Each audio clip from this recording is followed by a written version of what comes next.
하나님의 은혜가 충만하십니까? 우리가 진리 가운데 있을 때, 빛 가운데 행할 때 주의 성령께서 우리와 함께 하시는 것을 느낄 수가 있습니다. 여러분, 우리가 영생을 얻는 데 있어서 진리, 빛과 무슨 상관관계가 있을까요? 우리가 빛을 따라 산다는 것이 무엇을 말하는 것입니까? 내가 빛을 받았다. 내가 빛이 있다. 내가 구원을 받았다. 영생에 들어갔다. 성령의 감동이 있다. 이것이 무엇을 말하는 것입니까? 오늘 우리가 함께 성경을 연구할 때 오늘 연구하는 성경절들이 여러분 마음 가운데 특별한 이해와 또 새로운 느낌과 새로운 깨달음을 주실 것입니다. 요한복음 1장 1절부터 5절까지 있는 말씀을 먼저 읽습니다. 여러분 뒤에 계신 분들 이 글씨가 잘 보이십니까? 괜찮습니까? 예. 좀 빛이 밝기 때문에 아마 잘 안 보이실지도 모르겠습니다만은 요한복음 1장 1절부터 5절까지 있는 말씀을 좀 같이 살펴보도록 하십니다. 태초에 무엇이 계십니까? 말씀이 계시니라. 자, 태초에 말씀이 계십니다. 왜 하나님을 말씀이라고 표현했을까요? 왜 예수님을 말씀이라고 표현했을까요?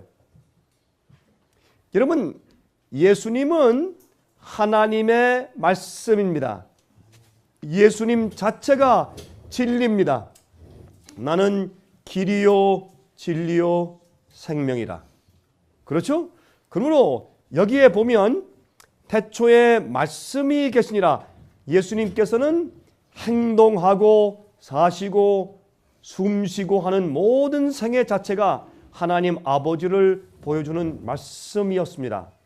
그래서 이 말씀이 여러분이 헬라말로 로고스라고 그러죠. 우리가 너무나 잘 아는 말씀이죠. 이 로고스란 말은 살아있는 말씀을 말하는 것입니다. 인격적인 말씀을 말하는 것이지 그저 글에 쓰여진 개념적인 말씀을 말하는 것이 아니죠. 그래서 예수님은 살아있는 하나님의 말씀이셨습니다. 예수님 자체가 진리셨습니다. 예수님은 진리를 아는 분보다는 진리를 사신 분이었습니다. 그렇죠? 그래서 태초에 말씀이 계시니라. 이 말씀이 하나님과 함께 계셨으니 이 말씀은 곧 하나님이시라. 그가 태초에 하나님과 함께 계셨고 만물이 그로 말미암아 지은 바 되었으니 지은 것이 하나도 그가 없이는 된 것이 없느니라. 세상 만물이 이분 없이 된 것은 하나도 없다. 참 기가 막힌 일입니다. 그런 분이 어떻게 이 세상에 우리를 위하여 오셨을까요? 하나님을 보여주시기 위해서, 진리를 실제로 보여주시기 위해서. 예수님이 아니면 우리가 어둠 가운데서 하나님을 볼 수 없었습니다. 진리를 볼 수 없었습니다. 그렇죠? 자, 그 안에 생명이 있었으니 이 생명은 사람들의 무엇이라고요? 빛이라. 나는 길이요 진리요 생명이라. 여러분 그래서 길과 진리와 생명은 동의어입니다. 그래서 예수님께서 우리가 어떻게 가야 할 길이시고 어떻게 믿어야 할 진리이시며 또 우리가 그 진리가 내 속에 살아있을 때 생명인데 그것이 무엇입니까? 빛입니다. 내가 너에게 생명을 준다. 추상적인 얘기예요. 내가 너에게 생명을 주었다. 우리가 생명을 받았다.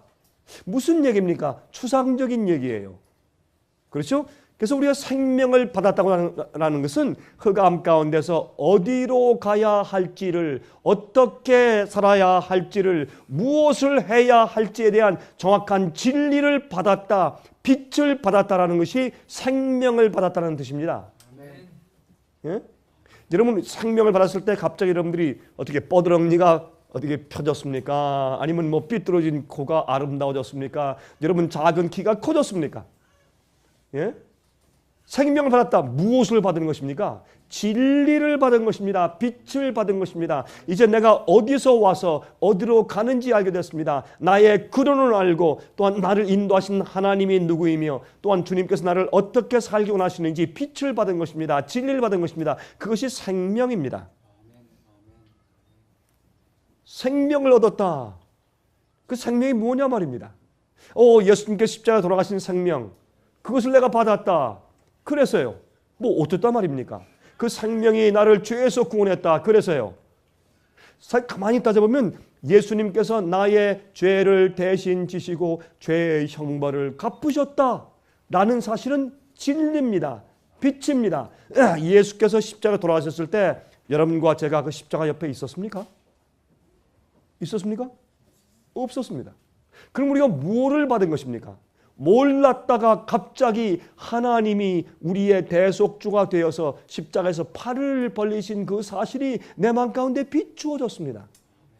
갑자기 내 마음 가운데 뭐가 들어왔습니까? 예수를 믿으면, 예수께서 내 대신 죄를 지신 것을 믿으면 내 죄가 사함받네. 그리고 그 예수님께 내가 굴복하면 약속하신 성령이 내 속에 들어오시는데 내가 새 마음이 창조되고 그리고 이제 과거에 살던 죄의 노예에서 해방되는구나. 죄를 내가 그대로 반복하며 살 필요가 없네.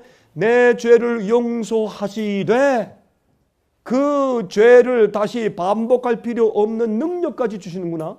이런 모든 깨달음이 들어오는 것입니다. 그것이 생명이요. 생명은 빛입니다. 나는 길이요 진리요 생명이라. 그것은 빛이라고 말씀했습니다. 그 동의어예요. 그런데 마치 사람들은 말이죠. 주님께서 우리에게 주신 진리와 빛 이것을 생각할 때 십자가에서 내게 생명을 주셨다. 생명은 내 것이다. 영원히 내 것이다. 이렇게만 생각합니다. 그래서 생명을 그저 추상적인 것으로만 이해하려고 했어요.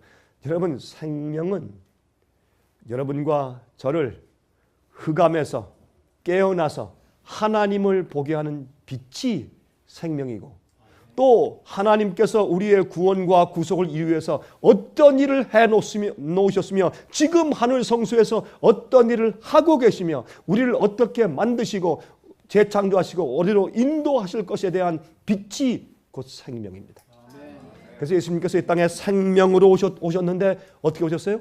빛으로 오셨단 말이에요. 그러면 이게 오해할 필요가 없어요. 아주 간단해요. 많은 사람들이 추상적으로 생각을 해요. 제가 이번에 뉴질랜드에서 집회를 하고 왔는데 거기에 있는 한 그 부부인데 아주 진실한 분들이에요. 성경을 열심히 연구하는 분들이에요. 아주 진리를 사랑하는 분들이에요. 제가 와서 목사님 지난 한 2, 3개월 동안에 참 우리는 목사님의 강의를 무진장 들었습니다.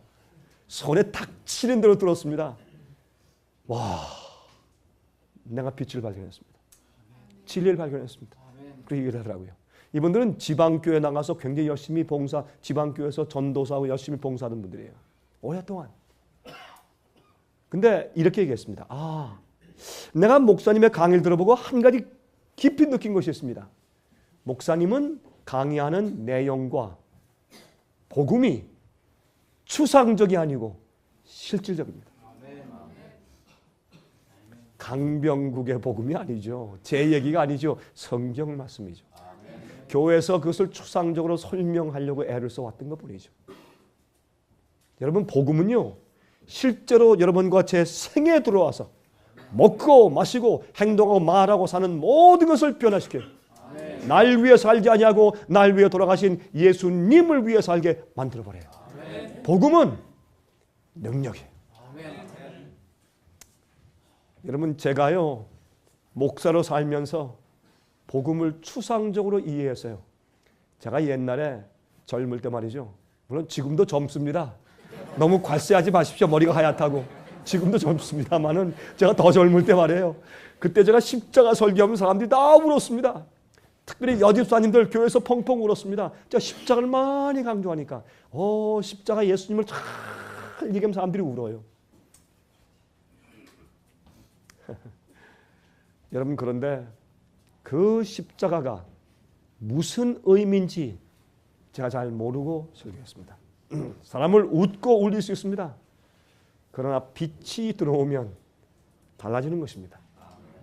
빛은 내 속에 있는 모든 어둠을 다 밝히는 것이에요. 한 번은 말이에요. 어떤 청복업자가 교회를 수리했습니다. 그래서 이제 수리가 다 끝났습니다 하니까 목사님이 그 수리했는지를 확인하기 위해서 교회를 갔습니다.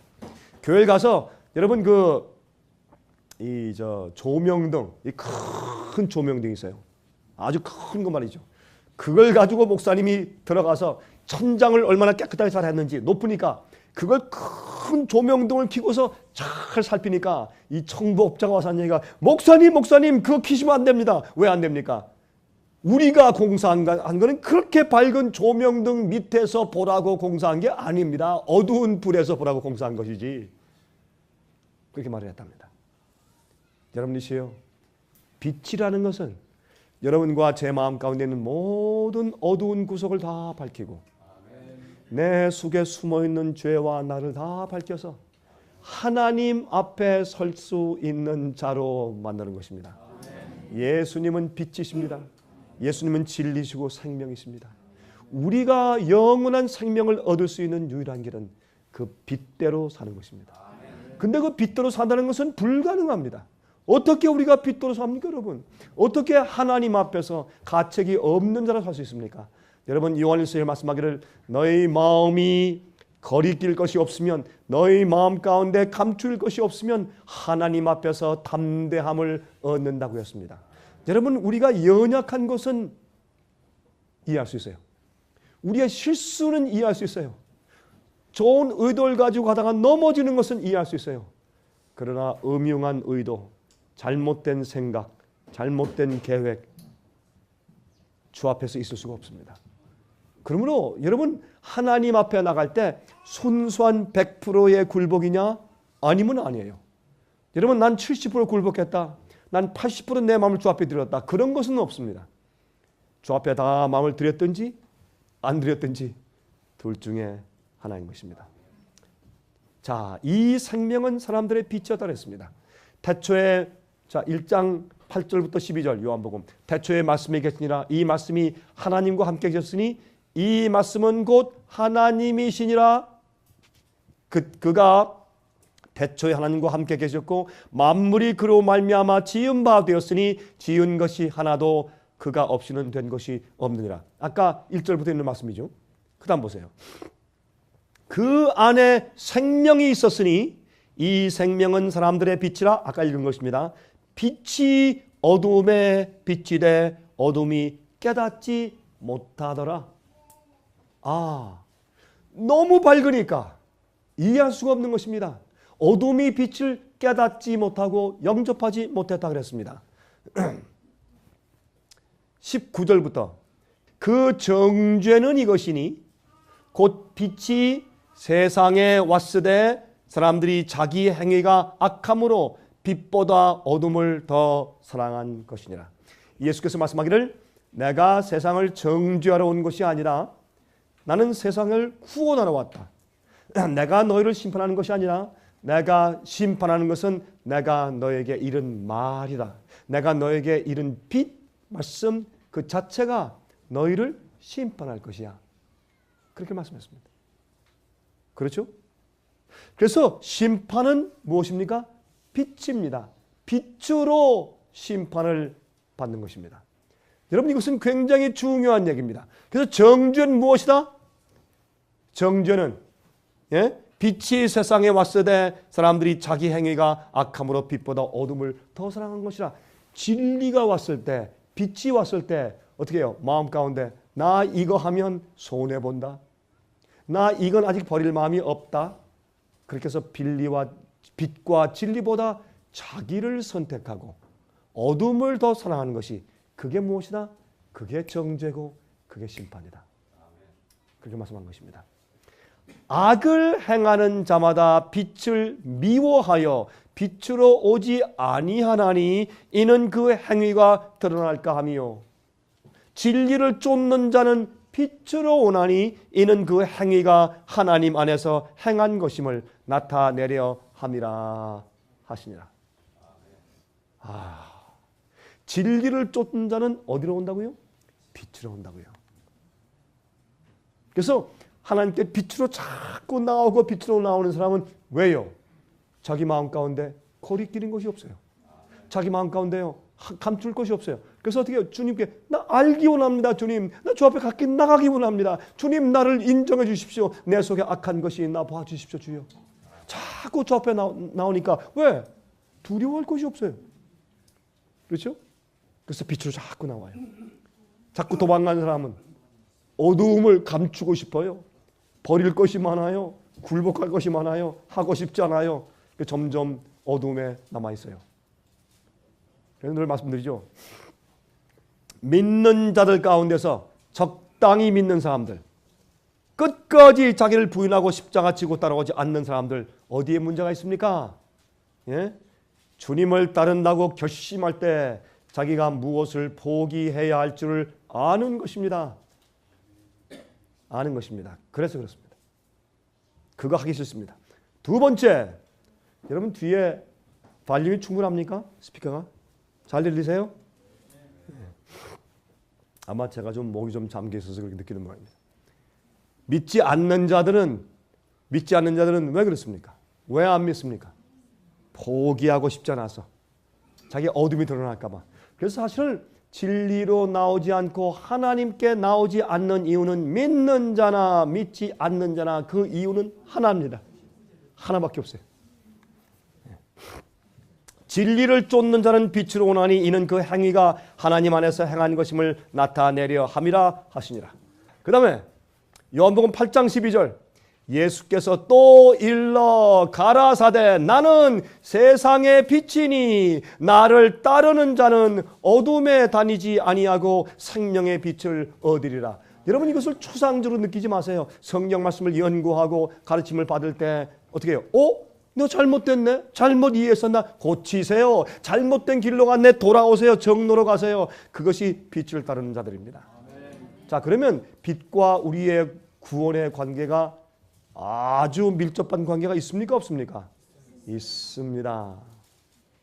빛과 구원의 관계는 아주 밀접한 관계가 있습니다. 많은 사람이 구원받았다고 합니다. 그러나 빛대로 살지 않습니다. 여러분 어두움 가운데 그냥 머물러 있기를 선택합니다. 여러분 제가 어떤 분과 이제 말씀을 쭉 이제 나누는데 가만히 듣더니 목사님 그래요. 왜 그러십니까? 왜 이렇게 그 진리를 연구하는데 기쁘지 않고 죽을 상입니까? 목사님 제가 목사님을 한 2년 후에 만날 걸 잘못했습니다. 그래요. 아니 왜 그렇습니까? 제가 말하는 게 잘못됐습니까? 아닙니다. 진리입니다. 빛입니까? 예, 빛입니다. 성경적입니까? 성경적입니다. 믿습니까? 믿습니다. 그래요. 아니 그런데 왜 2년 후에 만났으면 좋겠다고 얘기하는 것입니까? 이해가 안 됩니다. 예? 빛은 빨리 알아야죠. 빨리 어둠에서 나와야죠. 그런데요. 그 빛을 아니까 빛대로 살아야 할 텐데 살 수가 없습니다. 2년 후에 만났으면 참 좋았을 것을. 내가 다 정리하고 그때는 빛에 올인할 수 있는데 2년 후에 가면 여러분 빛으로 따를 수 없는 이유가 100가지가 더 생깁니다. 빛을 받았을 때 그때 주 앞에 굴복하십시오. 그렇게 해야 합니다. 왜 제가 어제 말씀드렸죠. 마태복음 24장에 예? 멸망에 가증한 것이 거룩한 것을 선 것을 보거든 즉시 도망하라. 여러분 첫 번째 로마 군대가 보유한 다음에 퇴각한 다음에 3년 반 후에 들어왔어요. 왜 즉시로 도망가야 돼요? 하루 이틀 한 달 두 달 6개월 기다리면 안 오네 마음이 해이해져서 안 가게 됩니다. 피하지 않게 됩니다. 여러분 성령의 감동이 들어와서 결심하고 싶을 때 감동이 들어와서 뜨거울 때 그때 결심하고 그때 버리고 그때 진리 따르기로 결심하십시오. 그렇게 안 하죠? 안 하면 여러분 마음 가운데 은근히 이상한 마음이 들어옵니다. 그게 무엇인지 아십니까? 마음이 완악하여지는 것입니다. 마음이 딱딱해지는 것입니다. 그래서 성경은 하나님께서 바로의 마음을 완악하게 하사라고 말씀한 것입니다. 여러분, 하나님께서 바로 마음을 완악하게 하신 것 사실은 궁극적으로 맞습니다. 하나님께서 완악하게 하신 것은 아니지만은 하나님께서 모세와 아론을 통해서 기적을 보여주시고 진리의 빛을 보여주시고 여호와에 대해서 설명해 줄 때 그가요 거절하고 거절할 때 마음이 점점 딱딱해지는 것이죠. 하나님께서 모세와 아론을 보내지 않았더라면 그는 어떻게 해요? 빛을 보지 못했기 때문에 그만큼 딱딱해지지 않았을지 모릅니다. 멸망은 멸망이라도 그만큼 완악하고 딱딱해지지 않았을 수 있습니다. 그러나 하나님께서 그를 구원하기 위해서 온 애굽을 구원하기 위해서 하나님께서 주의 종을 보내서 빛을 보내셨죠. 근데 빛을 어떻게 보고서 거절할 때마다 점점 더 완악해졌기 때문에 궁극적으로 하나님이 그의 마음을 완악하게 하신 것이죠. 빛과 구원의 관계는 그러한 것입니다. 자, 시편 43장 3절과 4절. 자, 보세요. 성경은 이 대구법으로 기록되어 있는데 그것이 히브리인의 문학 사상이기 때문에 그렇습니다.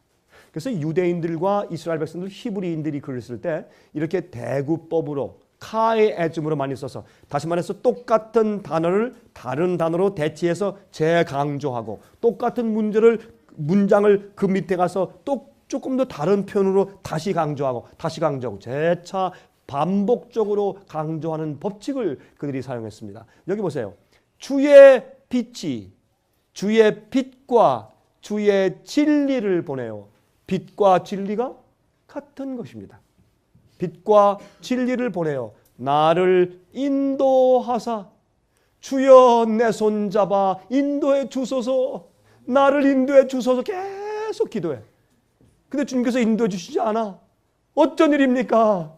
이미 빛과 인도하시는 진리를 계속 주는데 우리가 깨닫지 못하거나 거절하거나 따르지 않기 때문에 주님의 인도를 보지 못하는 것이죠. 여러분, 실제적으로 가져오세요. 성경 말씀은 추상적이 아닙니다. 추상적인 소설이 아닙니다. 모든 그 속에 있는 말씀, 성경 말씀은요, 진리를 너무 쓸 것이 많으니까 진리를 집약적으로 줄여서 쓰신 컴팩트한 그런 말씀이기 때문에 말씀을 명상하십시오. 씹으십시오. 자꾸 명상하십시오. 이게 무슨 뜻인지, 내 실제 생활에서 이것이 무슨 의미인지 그렇게 생각하십시오. 주의 성상과 장막에 이르게 하소서. 그런즉 내가 하나님의 단에 나아가 나의 극락의 하나님께 이르리이다. 하나님이여, 나의 하나님이여, 내가 수금으로 주를 찬양하리이다. 베드로 2장 9절 보세요. 오직 너희는 택하신 족속이요 왕같은 제사장들이요 거룩한 나라요 그의 소유된 백성이니 이는 너희를 어두운 데서 불러내어 그의 무슨 빛에? 귀한 빛에, 신비한 빛에, 놀라운 빛에 들어가게 하신 자의 아름다운 덕을 선전하게 하려 하심이라. 어떤 사람들은 이렇게 생각해요. 내가 빛을 적게 받으면 적게 받을수록 하나님께서 나를 심판하시는 표준이 낮으니까 구원받기가 쉽겠다. 참 얌체들 많아요, 아주. 조금이라도 덜 희생하고 구원은 많이 받으려고 하는 사람들, 잘못된 생각입니다. 빛이 적으면 적을수록, 여러분들이 적게 진리를 받으면 받을수록 여러분들 멸망당할 확률이 그만큼 커지는 것입니다. 그걸 아셔야 돼요. 여러분, 밤길에 갈 때 아주 큰 헤드라이트를 켜고 가시겠습니까? 아니면 적은 촛불을 들고 가시겠습니까? 예, 밤길에 그냥 함정과 절벽이 많은 곳을 가시면서 여러분 무엇을 들고 가시겠습니까? 촛불 들고 가실랍니까? 아니면 밝은 헤드라이트를 켜고 가시겠습니까? 진리의 빛을 충만히 받는 것은 축복이요 구원 얻을 영생의 확률이 커지는 것입니다. 많은 사람들이 그래요. 아이고 목사님, 나 그거 몰랐으면, 차라리 몰랐으면 내가 쉽게 구원받을 뻔했는데. 아닙니다. 여러분들이 바로 주 앞에 굴복할 바로 그것이 문제이기 때문에 오히려 한 가지 내게 부족한 것이시니 예수님께서 부자 복권에게 말씀하신 그 말씀이 지금 여러분과 저에게도 적용되는 것입니다. 그거 하나. 예? 제가 이미 오늘 아침에 바벨론과 그다음에 그 에스겔 8장과 9장 이야기, 교회가 제일 처음에 타락할 때 투기의 우상, 권력주의, 물질주의, 서로 인기, 서로 경쟁, 그 교회에 다시 말해서 교황권의 정신이 옛날부터 이미 들어와 있다고 그 데살로니가 후서 2장에 사도 바울이 말씀하지 않습니까? 그러다가 들어가 보니까 어떻게 해요? 에스겔서 8장에 교회 성소 안에 낙서가 잔뜩 있어요. 그렇죠? 그러니 그것이 무엇입니까? 잘못된 오류예요. 이방 신들이 들어왔어요. 여러분, 그것이 중세기 때 기독교회가 완전히 어두움 가운데 혼합된 진리로 들어간 것입니다. 그게 바벨론입니다. 혼잡합니다. 섞였다는 뜻입니다. 여러분, 그런데 바벨론의 또 하나의 뜻, 바벨의 뜻이 무엇인지 아십니까? Gate of God, 하나님의 문. 교회는 너희들을 하나님께 인도하는 하나님께로 가는 문이다. 무엇으로? 신전을 만들어 놓고, 그것 또한 바벨론입니다. 그렇죠? 그 다음에 여러분, 그렇게 해놓은 다음에 궁극적으로 어떻게 해요? 방향이 지성소에 계신 하나님께 나가야 합니다. 빛으로 충만하신 분 앞에 나가야 합니다. 내 속에 어둠이 없어야 합니다. 주님의 거룩하신 덕을 선전하는 자가 되어야 합니다. 기이한 빛에 들어가야 합니다. 하나님의 빛. 하나님 안에는 어둠이 없습니다. 오류가 없습니다. 오해가 없습니다. 그러한 자가 될 때 우린 영원한 우주에 속한 자들이 됩니다. 빛의 백성들, 기이한 빛에 들어가는 사람들. 여러분, 그런데 그것을 어떻게 바꿔 나왔습니까? 계명을 바꿔 놓았습니다. 계명을 순종하지 않아도 교회를 위해서 열심히 일하고 교회에서 준 어떤 일들을 계속 순종해 행하면 마치 구원에 들어가는 것처럼 전통적인 교회를 만들어 놓았습니다. 그것이 바벨론입니다. 그리고 어떻게 태양신에게 숭배합니다. 그렇죠? 태양신에게 숭배합니다. 25인이 24반차의 대표자인 제사장들과 대제사장이 태양신을 향해서 바알신에게 숭배합니다. 그것이 교회에 들어왔단 말입니다. 이 교회에 오류가 들어오고 하나님을 오해시키고 하나님을 억울하게 만드는 어두운 빛이, 어두운 것들이 이 교회는 가득 차 있을 때 하나님을 이해하지 못해요. 계명을 지키는 마음이 생기지 않습니다. 잘못된 복음이 들어왔어요. 계명을 지킬 간절한 마음이 생기지 않습니다. 주님을 사랑할 마음이 간절히 생기지 않습니다. 이것이 문제입니다, 여러분. 예? 그러다 어떻게 해요? 결국에 가서 태양신을 숭배하게 만듭니다.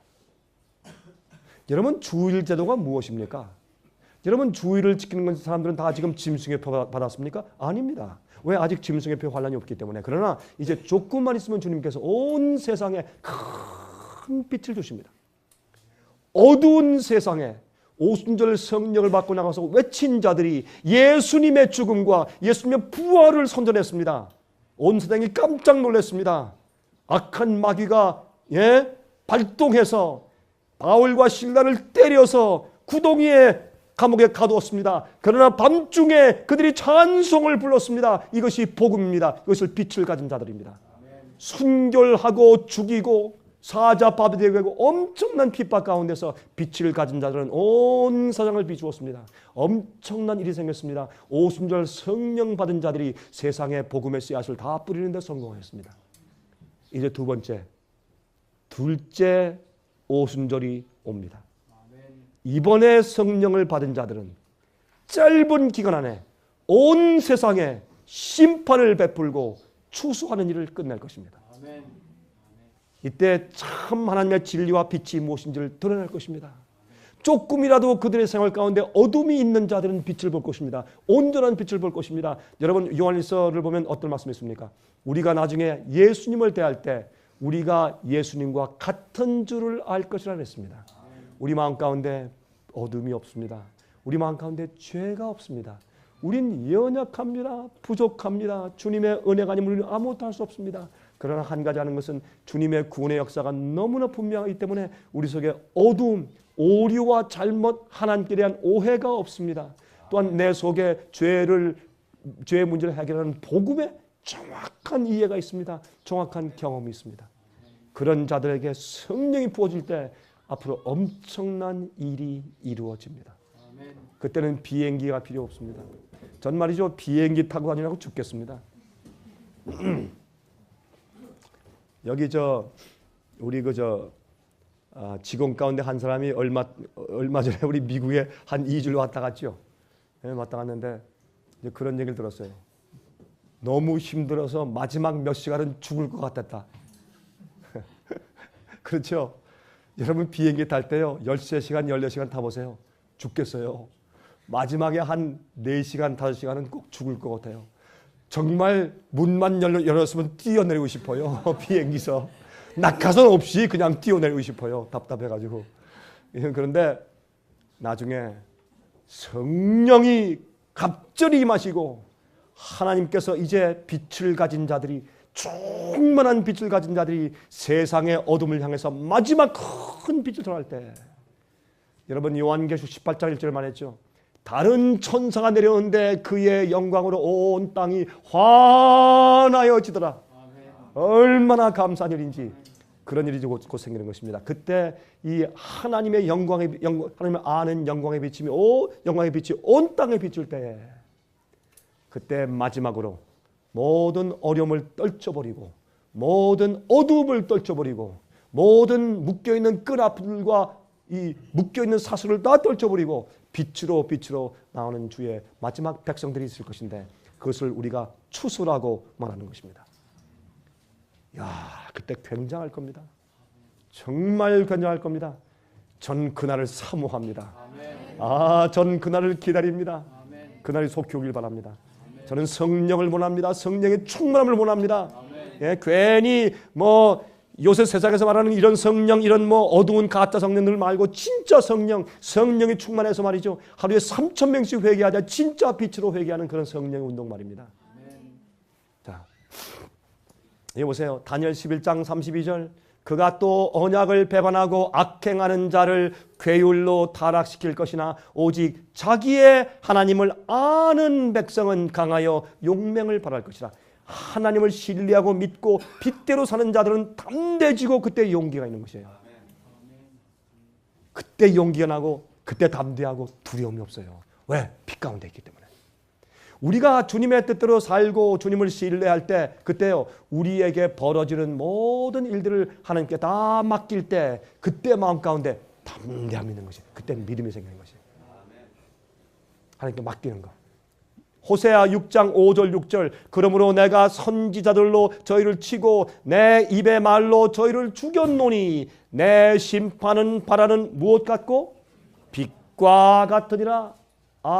빛은 무엇입니까? 우리가 무엇에 의해서 심판받습니까? 빛에 의해서 심판받습니다. 우리가 아는 대로 내가 어떻게 결심하고 사느냐로 내가 스스로 심판받는 것입니다. 그러면 어떤 사람들이 아까 얘기했지만은 그럼 빛을 적게 받아야지 내가 구원받기 쉽겠구나. 아닙니다. 빛을 적게 받으면 구원받기 훨씬 힘듭니다.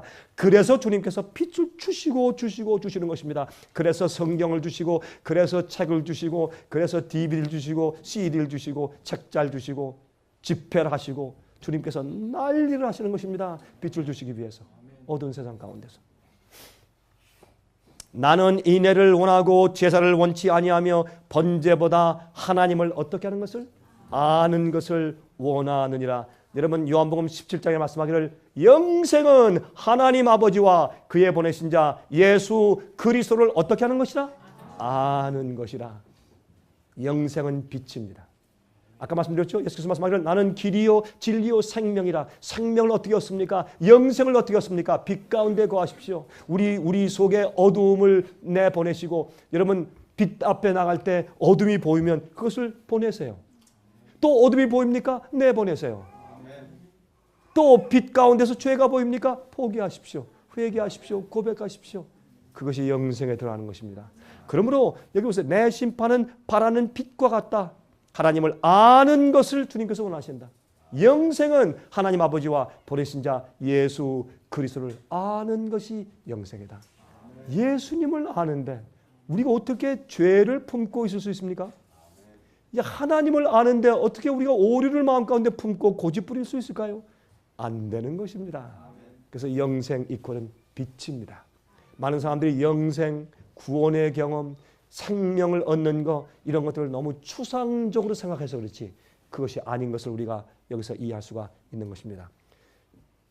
데살로니가 후서 2장 13절과 14절 주의 사랑하시는 형제들아 우리가 항상 너희를 위하여 마땅히 하나님께 감사할 것은 하나님이 처음부터 너희를 택하사 여러분 택함 받았다. 사도 바울이 어릴 때부터 나는 모태로부터 택정함을 받았다고 그랬어요. 여러분 아십니까? 저도 그거 믿습니다.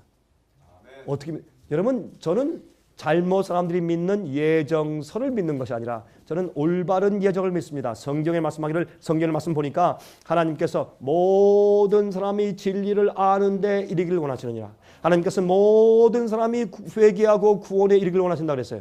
그러므로 주님께서는 여러분과 제가 태어나기 전부터 우리 모두가 다 구원받게 되기로 정하셨어요. 근데 우리가 우리의 선택으로 우리가 거절하고 우리가 요령 피워서 우리가 도망가는 것이죠. 우리 어둠을 버리기 쉽지 않아서 빛으로 나가지 않는 것이지요. 주님은 우리 모두를 빛으로 인도하기로 정하셨어요. 그렇죠?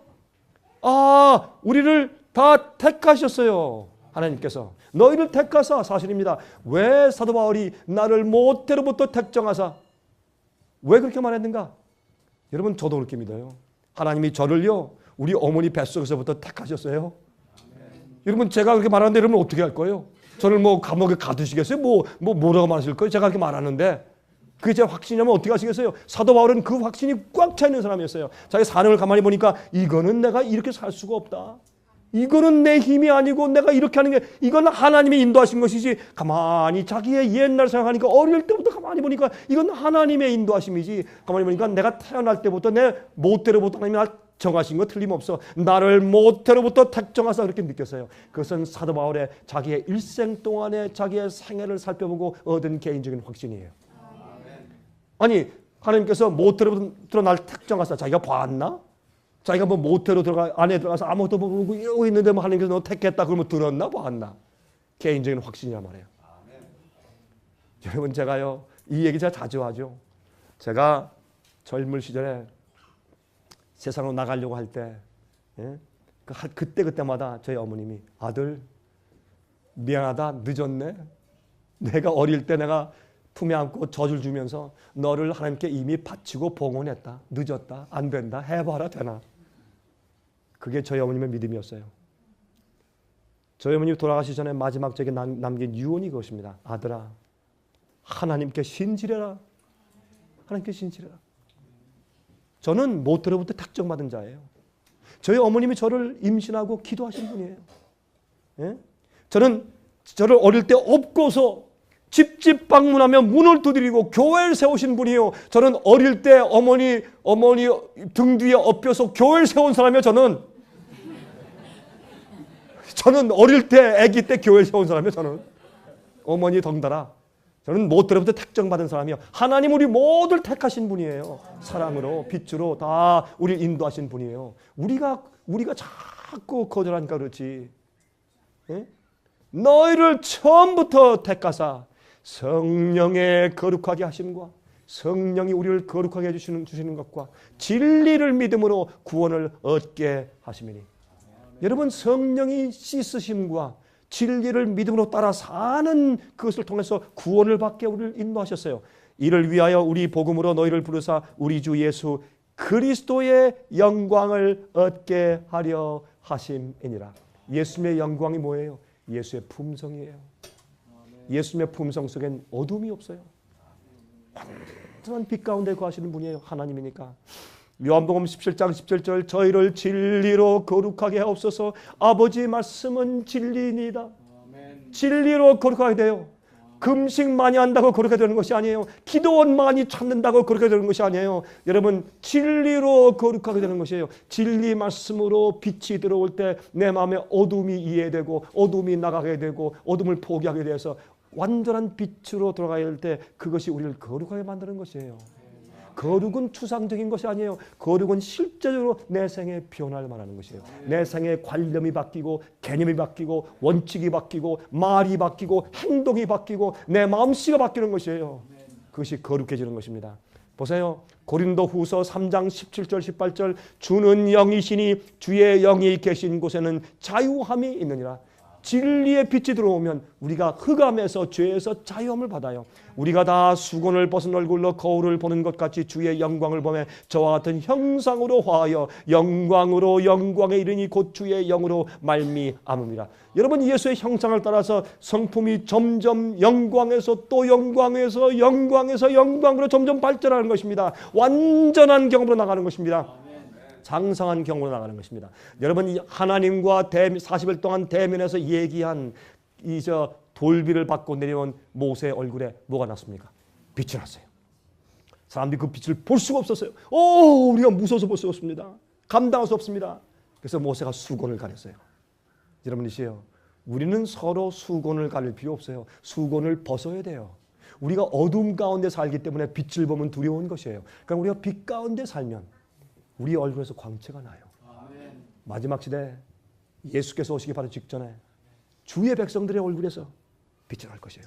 아멘. 왜? 그들 마음 가운데 어둠이 없기 때문에, 주님의 진리와 계명을 충실히 따라 사는 사람들이기 때문에 그들에게서 빛이 나요. 아멘. 여러분, 모세의 얼굴에서 빛이 난 것처럼 빛이 나요. 그때 성도들이 모여서 서로 기도하며 서로 교제하고 서로 예배드릴 때, 그때는 하나님의 사랑이 완전해지는 장소가 될 것입니다. 아멘. 그게 교회가 될 것입니다. 아멘. 여러분 보세요. 자, 요한복음 8장 32절, 진리를 알지니 진리가 너희를 자유케 하리라. 이것이 무엇입니까? 빛입니다. 하나님의 영광입니다. 아멘. 어둠이 없는 것입니다. 자, 보세요. 이사야 11장 9절 보세요. 나의 거룩한 산 모든 곳에서 해됨도 없고 상함도 없을 것이니. 왜요? 왜 하나님의 나라에는, 새하늘과 새 땅에는 해가 없어요? 상함이 없어요? 왜요? 해를 끼칠 자가 없어요. 남을 상케 하려는 사람이 없어요. 그런 의도가 없어요. 거룩한 자들만 있어요. 거긴 어둠이 없어요. 그래서 해도 없고 상함이 없습니다. 이는 그 이유가 왜 그래요? 왜 하나님 나라에는 왜 해도 없고 상함이 없고 왜 슬픔이 없고 죽음이 없고 왜 무서움이 없어요? 두려움이 없어요? 이는 물이 바다를 덮음같이 여호와를 아는 무엇이? 지식이 세상에 충만할 것이라. 하나님을 아는 빛이 충만해요. 그게 생명입니다. 그게 진리입니다. 그게 빛입니다. 자, 그러면 빛과 우리의 구원의 관계가 분명합니까? 빛으로 계속적인 빛이 더 밝은 빛으로 영광에서 영광으로 나아가는 경험이 우리에게 있어야 합니다. 여러분이시요, 여러분 생각 가운데 주님의 빛대로 살지 못하게 하는 장애물들이 있고 산이 가로막혀 있습니까? 기도하십시오. 예수께서 뭐라고 했습니까? 너희가 겨자씨만한 믿음만 있더라도 앞에 있는 무엇을 이쪽에서 저쪽으로 옮기라 하면 옮길 것이요? 산을. 산. 무슨 산을 말하는 것이요? 진짜 산? 여러분, 우리가 와서 속리산 앞에 가서 교인들이 나와가지고 이 산을 저쪽으로 옮겨 주십시오. 그럼 큰일 나요, 여러분. 문제가 생겨요. 다 죽어요. 예? 백두산 앞에 가서 움직여 주십시오. 그렇게 하는 게 그게 믿음이 아니에요. 무슨 산을? 장애물을, 방해하는 장애물들을, 우리가 주님의 뜻대로 살지 못하게 만드는 장애물들을 제거해달란 말입니다. 우리가 말씀을 전하는데 방해하는 장애물들을 제거하란 말입니다. 무슨 믿음을 가지고? 주님께서 겨자씨만한 믿음. 그게 뭐예요? 겨자씨는 살아있어요. 씨를 심으면 생명이 나요. 자라요. 큰 나무가 돼요. 적지만은 우리가요, 살아있는 믿음이 우리 마음 가운데 있으면, 자라는 믿음, 생명이 있는 믿음, 성령이 주신 믿음, 예수께서 주신 진리의 믿음이 내 마음 가운데 심어지면 자라요. 내가 살아있어요. 예수님과 함께. 교리가 아니라 진리로 내가 변화된 믿음. 그런 믿음이 있으면 우리의 앞길에 장애물이 없어져요. 옮겨가요. 대로가 생겨요. 그게 침례 요한 일 아니에요? 예? 높아진 것을 낮추고 낮아진 것을 높이고 대로를 만들라. 왜? 메시아가 오기 때문에. 예수께서 재림하십니다. 여러분 마음 가운데 대로를 준비하세요. 돌을 치우고 웅덩이를 메우세요.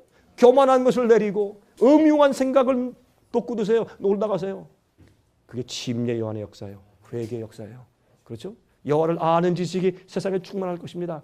자, 고린도후서 4장 6절 보세요. 어두운 데서 빛이 빛이리라 하시던 그 하나님께서 예수 그리스도의 얼굴에 있는 하나님의 영광을 아는 빛을 우리 마음에 비추셨느니라. 여러분, 태초에 빛이 있으라 할 때 빛이 있었습니다. 그 빛이 무엇입니까? 하나님의 영광 품성을 아는 그 빛이었습니다. 하나님께서 빛이 있으라 할 때 빛이 있은 그 창조의 능력이 우리가 주 앞에 나가서 무릎 꿇고 주님께 마음을 열 때 하나님께서 진리의 빛을 비추어서 우리 마음 가운데 하나님을 아는 영광의 빛을 비추시는 겁니다. 예? 자, 보세요. 잠언 20장 27절 사람의 영혼은 여호와의 등불이라 사람의 깊은 속을 살피느니라. 그래서 사람의 마음속에 온갖 잡탕을 다 집어넣어. 악한 것들, 웃기는 것들, 별의별 것들을 전부 다 집어넣어서 잡동산이야. 별의별 철학 다 배우고 별의별 강의 다 듣고 다 해서 꽉 차 있으니까 이게 실타래가 엉킨 것처럼 이리저리 엉켜가지고 똑똑한 사람 똑똑하면 뭐래?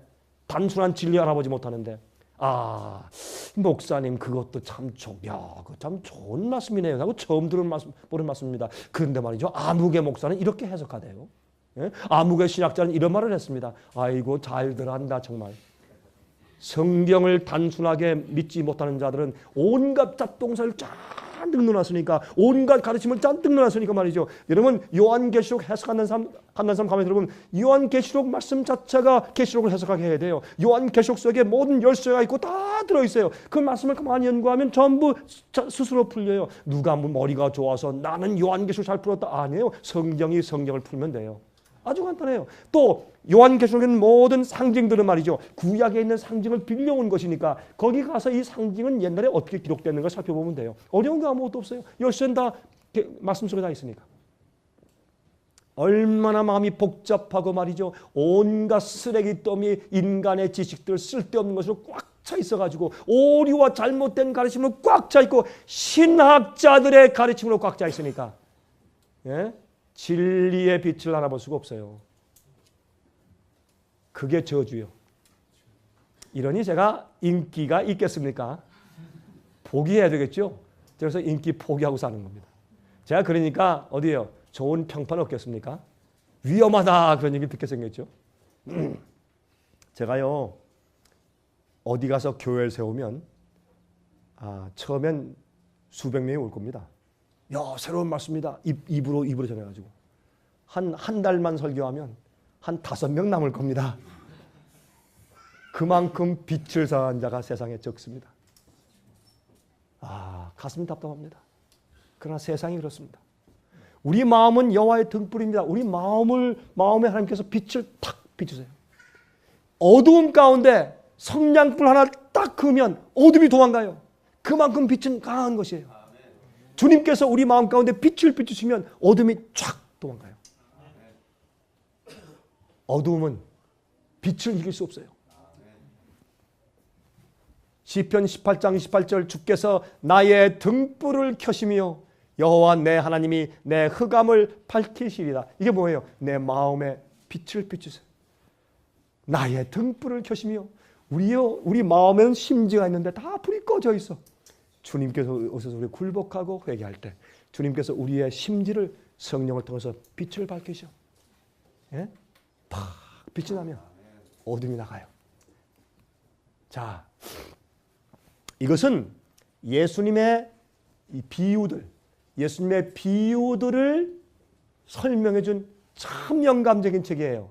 이것은 1800년도 말기에 쓰여진 책인데 얼마나 감동적인지 몰라요. 예수님의 비유에 대해서 이렇게 감동적으로 잘 설명한 책이 없어요. 여러분 가운데 혹시 저게 무슨 책이야? 나도 좀 갖고 싶다 하는 분들은 우리 직원들한테 얘기하세요. 이 책을 드릴게요.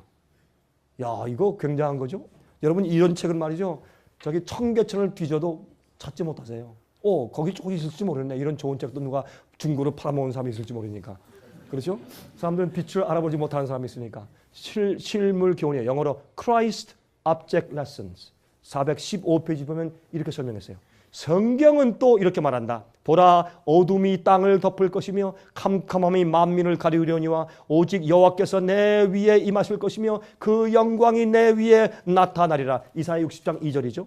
이 세상을 덮고 있는 어두움은 하나님께 대한 오해의 어두움이다. 얼마나 맞는 얘기예요. 하나님께 대한 오해의 어둠이 꽉 차 있단 말이에요. 사람들은 하나님의 품성에 대한 지식을 잃어버리고 있다. 하나님의 품성은 잘못 이해되고 그릇 해석되고 있다. 이러한 때에 하나님께서 주신 기별이 전해져야만 한다. 이 기별은 광범위한 감화력과 구원의 능력을 가지고 있다. 하나님의 품성이 널리 알려지게 해야 한다. 이 어두운 세상에 하나님의 영광의 빛, 곧 그분의 인자와 긍휼과 진리의 빛을 비춰 주어야 한다. 왜 제가요 바벨론의 음행의 포도주 해서 잘못된 교리를 자꾸 얘기한 줄 아십니까? 왜요? 모든 잘못된 교리들은 하나님을 오해시키는 어두움이기 때문에 그렇습니다. 하나님을 잘못 오해하면 복음이 잘못 오해되고, 하나님을 오해하면 하나님의 사랑이 오해되고 가려지기 때문에 우리 마음 가운데 모든 것을 바쳐 주 앞에 다 굴복하고 주님을 따라갈 마음이 생기지가 않습니다. 지옥불이 무서워서 믿으면 마음 가운데 하나님을 위한 사랑이 생길 수가 없습니다. 사랑한다고 하죠. 아주 제한적입니다. 전적인 사랑이 생기지가 않습니다. 하나님을 오해하지 마십시오. 하나님을 오해하지 마십시오. 이 어두운 세상에 하나님을 아는 빛을 비춰야 합니다. 이것이 마지막 성령의 역사가 될 것입니다. 자, 보세요. 요한복음 17장 17절, 저희를 진리로 거룩하게 하옵소서. 아버지의 말씀은 진리이니이다. 에스겔 20장 10절부터 12절, 그렇죠? 그러므로 내가 그들로 애굽 땅에서 나와서 광야에 이르게 하고 사람이 준행하면 그로 인하여 삶을 얻을 내 율례를 주며 내 규례를 알게 하고. 계명은 율법주의 이런 게 아니에요. 계명은 좋은 거예요. 계명은 우리에게 생명을 주는 것이에요. 어둠에서 나와서 주님의 뜻대로 사는 빛 가운데 거하게 하는 것이 계명이에요. 계명처럼 좋은 게 없고, 계명은 우리를요 안전하게 보호하는 울타리예요. 근데 왜 이걸 자꾸 율법주의로 만들어 놓느냐고요. 보세요. 또 나는 그들을 거룩하게 하는 여호와인 줄 알게 하려 내가 내 안식을 주어 그들과 나서의 표징을 삼아노라. 얼마나 좋은 건지 몰라요. 이게 아유, 이렇게 좋은 게 세상에 어디 있냐고. 왜 이걸 갖다 자꾸 뭐 2단, 3단, 4단 무슨 뭐 이상한 뭐 율법주의, 바리새인주의 그러느냐고요. 이게 세상에. 이렇게 모르니 얼마나 사람들이 어두운 가운데 있느냐 말이에요. 그게 아닌데. 여러분 보시겠어요? 요한계시록 15장 2절부터 4절까지 보세요. 이런 말씀이었어요. 잘 들어보세요. 또 내가 보니 불이 섞인 유리바다 같은 것이 있고, 이것은 14만 4천이 하늘에서 찬송 부르는 것을 설명하는 것인데 보세요. 짐승과 그의 우상과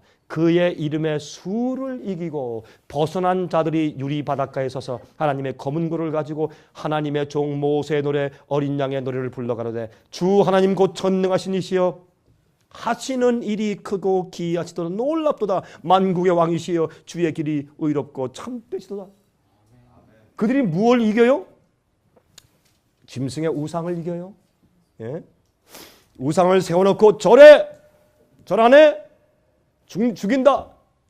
이게 마지막 짐승의 표의 환란이에요.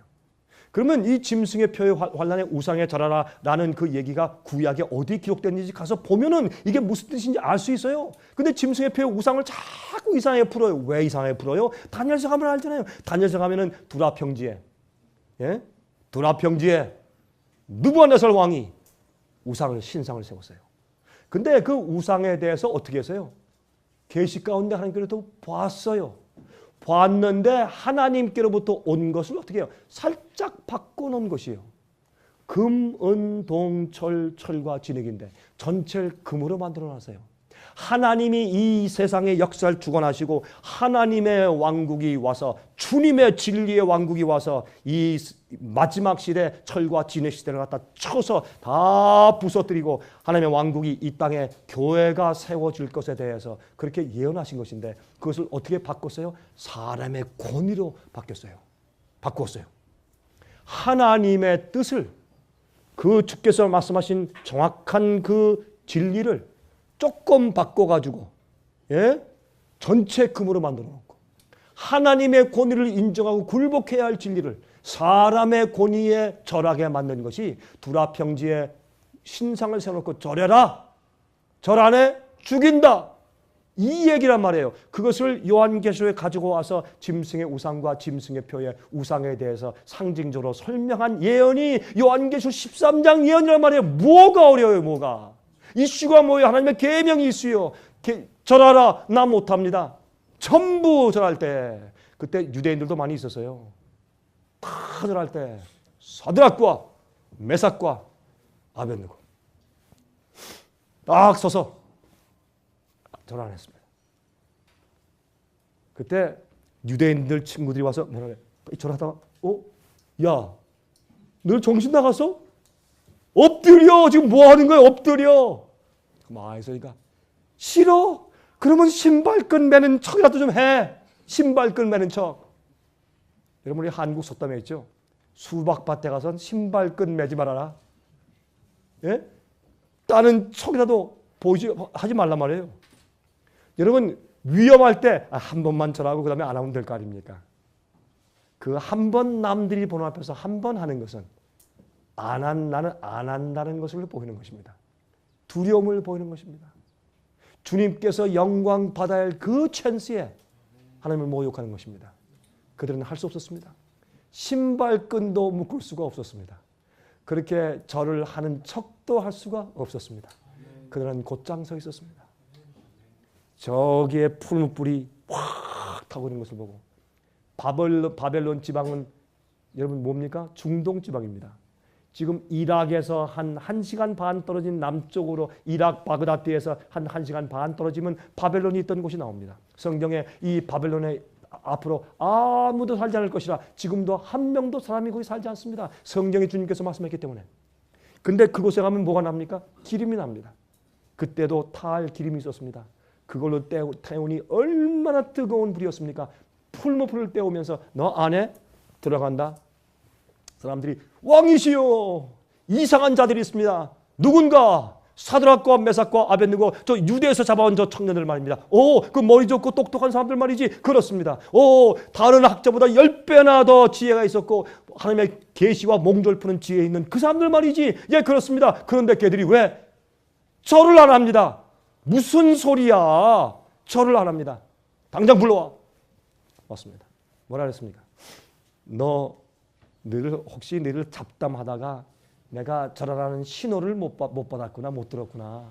다 사명금과 함께 오케스트라 연주를 했는데 너희들이 뭐에 한눈이 팔다가 그걸 못 들었니? 그러면 안 됐다. 너희들 3명을 위해서 특별히 연주를 다시 해주마. 음악을 들을 때 한 번만 경배해라. 예, 그놈은 그러지 말고 내 위신을 봐서 한 번 좀 해라. 왕이시여, 음악 연주할 필요가 없습니다. 우리 안 합니다. 요즘에 오케스트라 음악 연주가 많아요. 교회마다 난리를 해요. 축제식 예배 방방 뛰고 난리예요. 박수치고 난리요. 감정적인 음악으로 교회를 확 쏘 난리요. 여러분, 오늘 우리 생애빛 직원들 합창 들으셨어요? 여러분, 인류는 아니지만은 적어도 가만히 있지 않습니까? 왜요? 마음으로 하니까. 또 연습도 많이 했어요, 솔직히.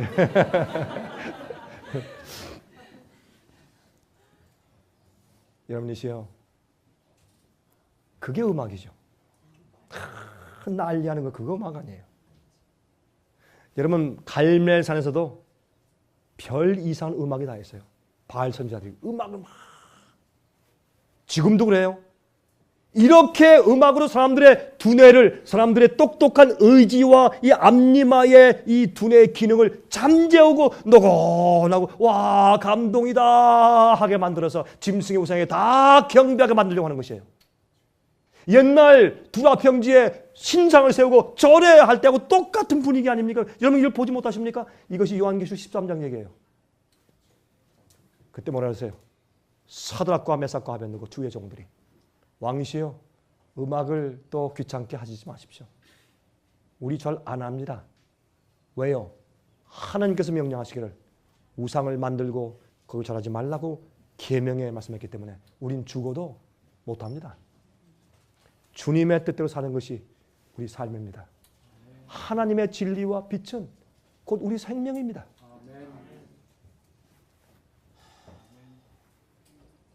정말이야? 저거 봐. 7배나 더 뜨겁게 해라. 불이 타는데. 왕이시여, 만약에 우리를 저 푸른 불에 집어넣으시면 하나님께서 우리를 건져내실 것입니다. 그렇게 안 하셔도 우리 절 안 합니다. 야, 그게 멋있어. 주님께서 건져 주실 것이니 이렇게 많이 건져 줄 것 같으면 하고, 안 그러면 안 하고, 이거 아니고 건져 주시든지 안 하든지, 내가 망하든지 망하지 않든지, 주님께서 은혜로 보호하시든지 않든지, 내가 할 일은 주님 뜻대로 사는 것입니다. 이게 그들의 믿음이었습니다. 그때 왕이 너무 분노해서 이놈들을 당장 집어넣지 못할까. 그래서 너무 급하니까 말이죠. 너무 급한 나머지 그냥 군인들이 가서 말이죠.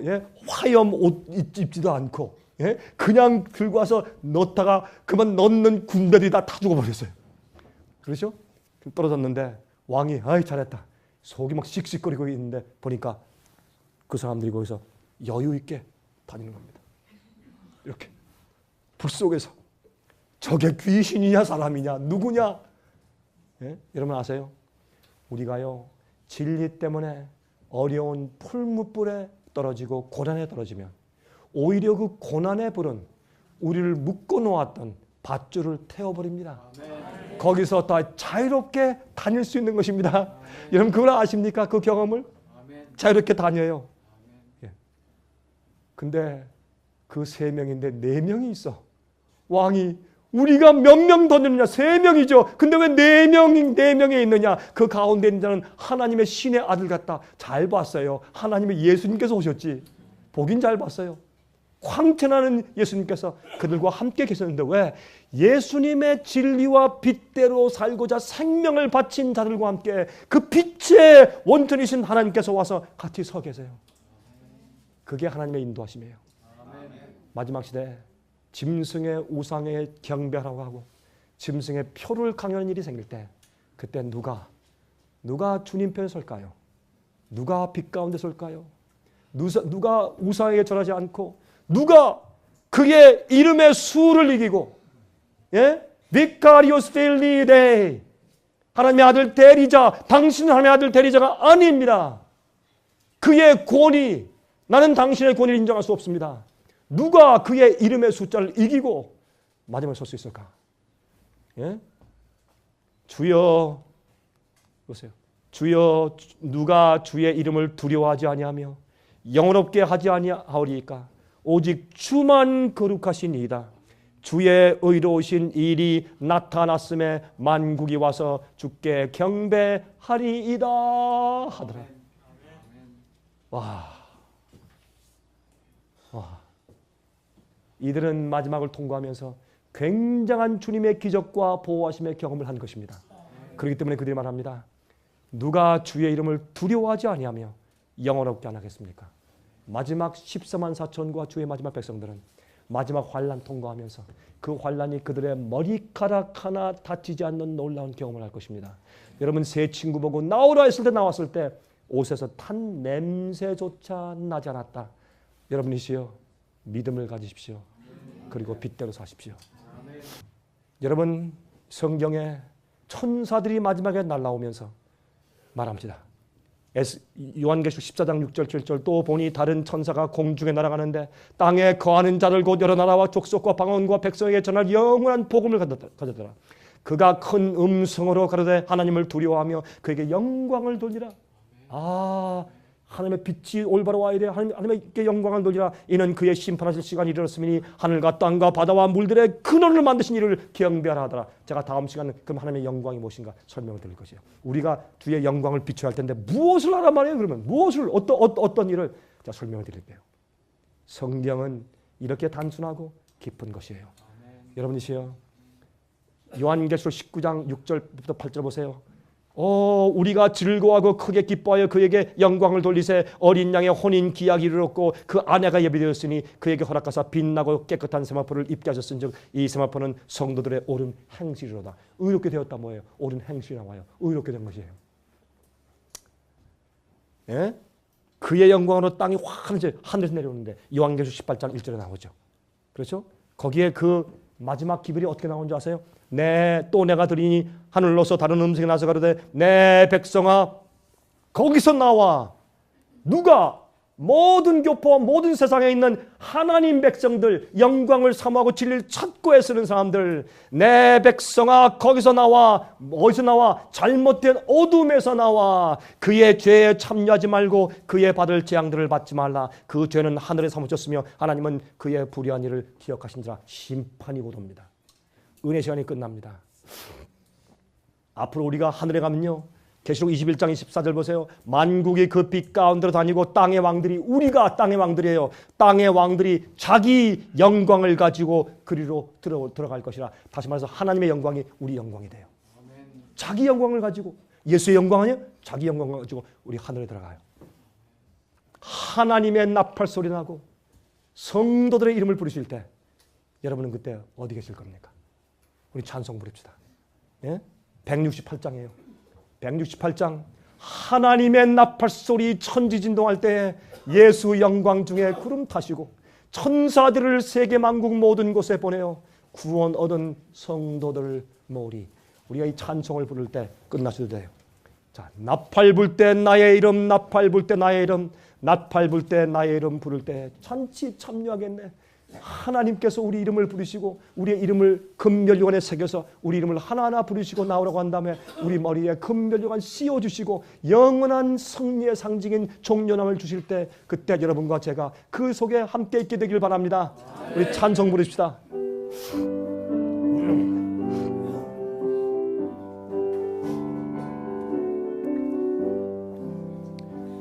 하나님의 나팔 소리 전지진동할 때에 예수 영광 궁에 구름 타시고 천사들을 세계 만국 모든 곳에 보내어 구원 얻은 성도들을 모으리. 나팔 불 때 나의 이름, 나팔 불 때 나의 이름, 나팔 불 때 나의 이름 부를 때에 잔치 참여하겠네. 아멘입니다. 무덤 속에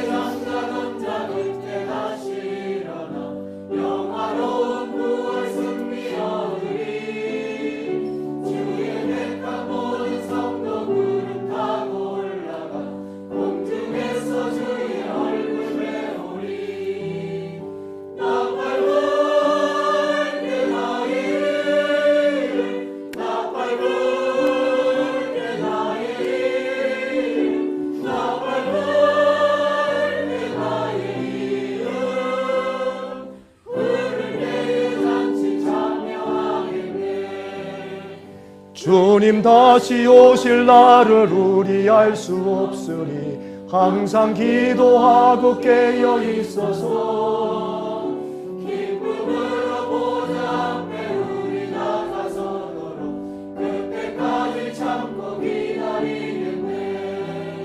나팔 불 때 나의 이름, 나팔 불 때 나의 이름, 나팔 불 때 나의 이름 부를 때에 잠시 참여하겠네. 자비하신 하늘에 계신 아버지시여, 주의 은혜를 감사합니다. 우리처럼 어두운 가운데서 죽을 수밖에 없는 인생들에게 하늘의 빛을 주시고 하나님의 영광을 보내주심을 감사합니다. 빛 가운데 사는 자 되게 하시며 산더미 같은 어려움들을 제거해 주시고 주여 저희를 구속하여 주시옵소서, 구원하여 주시옵소서. 오늘 이 자리에 이렇게 모인 것은 주님의 섭리와 뜻입니다. 우리 마음 가운데 성령을 두셔서 빛을 가진 자들 되게 하시며 여호와의 아름다운 영광을 선전하는 자들 되게 하시옵소서. 예수 그리스도의 귀하신 이름만 의지하여 간절히 기도합니다.